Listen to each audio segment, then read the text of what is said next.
Hello दोस्तों, welcome to BW। दोस्तों, Bihar board class 10 का जो एग्ज़ाम है वो आपका 17 फरवरी से स्टार्ट है और आपका जो नॉन हिंदी का एग्ज़ाम है वो आपका 19 फरवरी से है।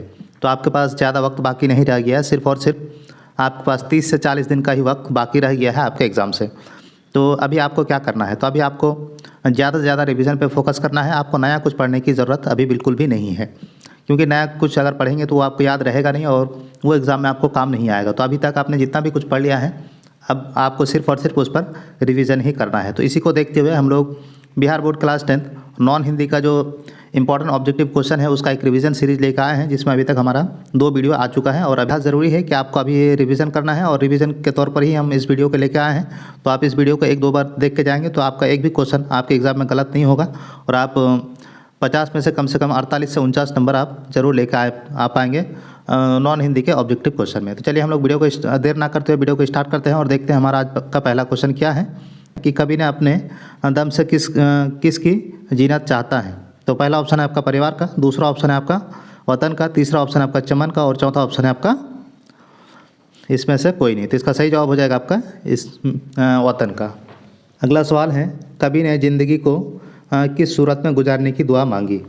तो पहला ऑप्शन है आपका समय की सूरत से, क्षमा की सूरत, वीरों की सूरत, दासों की सूरत या फिर आपका राजाओं की सूरत। तो इसका सही जवाब क्या हो जाएगा? तो इसका सही जवाब हो जाएगा आपका क्षमा की सूरत। अगला सवाल है कि बच्चों की दुआ प्रार्थना गीत किसकी रचना है? गालिब, मीर, मोहम्मद इकबाल या फिर आपका नज़ीर। तो इसका सही जवाब क्या हो जाएगा? तो इसका सही जवाब हो जाएगा आपका Mohammad Iqbal. Option number C इसका सही जवाब हो जाएगा। अगला सवाल है, इस दुआ में किसकी हिफाजत की संकल्पना है? दर्दमंद और वंचितों का, देश की रक्षा का, नारियों की रक्षा का या फिर खेतों की रक्षा का। तो इसका सही जवाब हो जाएगा ऑप्शन नंबर ए, दर्दमंद और वंचितों का। अगला सवाल है, बच्चों का दुआ है छप्पय, प्रार्थना गीत या फिर आपका मंगल गीत या फिर आपका इनमें से कोई नहीं। तो इसका सही जवाब क्या हो जाएगा? तो इसका सही जवाब हो जाएगा आपका ये है प्रार्थना गीत है। अगला सवाल है कि बच्चों की दुआ गीत में किसकी हिमायत की गई है? तो पहला ऑप्शन है आपका अमीरों की, दूसरा ऑप्शन गरीबों की और तीसरा ऑप्शन है राजाओं की और चौथा ऑप्शन है आपका देश की। तो इसका सही जवाब क्या हो जाएगा? तो इसका सही जवाब हो जाएगा आपका गरीबों की। अगला सवाल है, बच्चे किस राह पर चलने की इच्छा व्यक्त करते हैं? नेक राह पर, बुराई की राह पर, उबड़ खाबड़ राह पर, इनमें से कोई नहीं। तो इसका सही जवाब क्या हो जाएगा? तो इसका सही जवाब हो जाएगा आपका नेक राहों पर। अगला सवाल है, चमन की जीनत किससे है? पेड़ से, फूल से, झाड़ी से या फिर आपका झरने से। तो इसका सही जवाब क्या हो जाएगा? तो इसका सही जवाब हो जाएगा आपका फूलों से। तो चैप्टर नंबर 7 से यानी कि बच्चों की दुआ से हम लोगों ने 8 इंपॉर्टेंट ऑब्जेक्टिव क्वेश्चन किए हैं और इस चैप्टर से अगर आएंगे तो इन 8 में से ही कोई एक क्वेश्चन आएगा। तो बढ़ने से पहले आप लोगों से दरख्वास्त है कि अभी तक अगर आपने वीडियो को लाइक नहीं किया है तो वीडियो को लाइक और चैनल को सब्सक्राइब जरूर से कर लीजिए। अगला चैप्टर है आपका अशोक का शस्त्र त्याग और इस चैप्टर का पहला क्वेश्चन है आपका, कलिंग महाराज की कन्या कौन थी?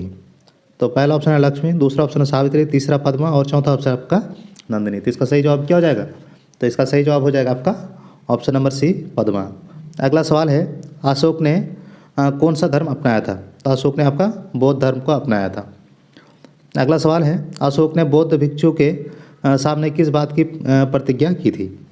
तो अहिंसा की प्रतिज्ञा की थी कि हम हिंसा आगे से नहीं करेंगे। अगला सवाल है, अशोक का शस्त्र त्याग किसकी रचना है? तो इसका सही जवाब क्या हो जाएगा? वंशीधर श्रीवास्तव या फिर आपका कौन सा सही जवाब हो जाएगा? तो इसका सही जवाब यही हो जाएगा कि वंशीधर श्रीवास्तव जी का यह रचना है। अगला सवाल है, अशोक ने किस युद्ध में शस्त्र त्याग कर दिया था? तो यह है आपका कलिंग के युद्ध में शस्त्र को त्याग कर दिया था। अगला सवाल है कि अशोक पद्मा पर शस्त्र क्यों नहीं चलाना चाहता था? क्योंकि स्त्रियों पर शस्त्र चलाना शस्त्र की सम्मान नहीं है। तो इसका सही जवाब ऑप्शन नंबर ए ही है। अगला सवाल है, पद्मा ने अशोक पर वार नहीं किया, निहत्था कौन सा वार नहीं किया? निहत्था वार नहीं किया। अगला सवाल है, पद्मा युद्ध क्यों करना चाहती थी? तो पद्मा अशोक से क्यों युद्ध करना चाहती थी? पिता की मृत्यु का बदला लेने के लिए वो अशोक से युद्ध करना चाहती थी। अगला सवाल है, अशोक का शस्त्र त्याग क्या है? यातनाबंध, वेदांत, निबंध, एकांकी या फिर आपका ललित। तो इसका सही जवाब क्या हो जाएगा? तो इसका सही जवाब हो जाएगा आपका एकांकी। अगला चैप्टर है हमारा कि ईर्ष्या, और ईर्ष्या से हम लोग देखते हैं पहला क्वेश्चन क्या है। तो ईर्ष्या तू न गई मेरे मन से, यह निबंध किसकी रचना है? प्रेमचंद, कामता प्रसाद सिंह काम, रामधारी सिंह दिनकर या फिर आपका गोपाल सिंह नेपाली। तो इसका सही जवाब क्या हो जाएगा? तो इसका सही जवाब हो जाएगा आपका रामधारी सिंह दिनकर। अगला सवाल है, ईर्ष्यालु व्यक्ति का चरित्र कैसा होता है? यानी कि जिसके मन में ईर्ष्या होता है वो उसका जो चरित्र है यानी चाल चलन है वो कैसा होगा? वो अपनी उन्नति छोड़कर दूसरों को हानि पहुंचाने की कोशिश करेगा। तो ऑप्शन नंबर इसका ये ही सही हो जाएगा, क्योंकि अक्सर देखते हैं आप कि जो लोग ईर्ष्यालु व्यक्ति होते हैं वो अपने काम धाम छोड़कर दूसरा क्या कर रहा है, दूसरे को कितना हानि हुआ, दूसरे को कितना नुकसान पहुंचा, उसी का फिक्र उनको लगा रहता है। अगला सवाल है, ईर्ष्या की बड़ी बेटी का नाम दिनकर ने क्या लिया? शांति, मुक्ति, निंदा या फिर आपका दुर्गा। तो इसका सही जवाब क्या हो जाएगा? तो इसका सही जवाब हो जाएगा आपका निंदा। अगला सवाल है, ईर्ष्या का क्या काम है? शक्ति देना, सुख देना, ईर्ष्यालु को जलाना या फिर आपका जीवन दान देना। तो इसका सही जवाब क्या होगा? तो इसका सही जवाब हो जाएगा ईर्ष्यालु को जलाना। ऑप्शन नंबर सी इसका सही जवाब हो जाएगा। अगला सवाल है, ईर्ष्या से बचने का क्या उपाय है? तो मानसिक अनुशासन, मानसिक असंतुलन, मानसिक विकृति या फिर आपका मानसिक तनाव। तो इसका सही जवाब क्या हो जाएगा? तो इसका सही जवाब हो जाएगा आपका ऑप्शन नंबर ए। अगला सवाल है, ईर्ष्या का संबंध किसके साथ होता है? असमानता से, प्रतिद्वंदी से, संबंधी से या फिर आपका मित्रों से। तो उसका सही जवाब हो जाएगा आपका प्रतिद्वंदी से। अगला सवाल है, ईर्ष्या का दुष्परिणाम क्या होता है? सद्गुणों का ह्रास, जीवन का में दुख, अपमान या फिर आपका चरित्र ह्रास। तो सद्गुण उसका अंदर से चला जाता है, यानी कि उसका अंदर जो सद्गुण है वो आपका चला जाता है। अगला सवाल है कि ईर्ष्या का संबंध है किससे? प्रतिद्वंदी से। ईर्ष्या का काम क्या है? जलना, सुलाना, गिराना या फिर आपका उठाना। तो इसका सही जवाब क्या हो जाएगा? तो इसका सही जवाब हो जाएगा ईर्ष्या का वो कुछ तो कर नहीं सकते हैं, सिर्फ दूसरे को जो तरक्की कर रहे हैं उसको देकर जलना है, बस यही ईर्ष्या का काम है।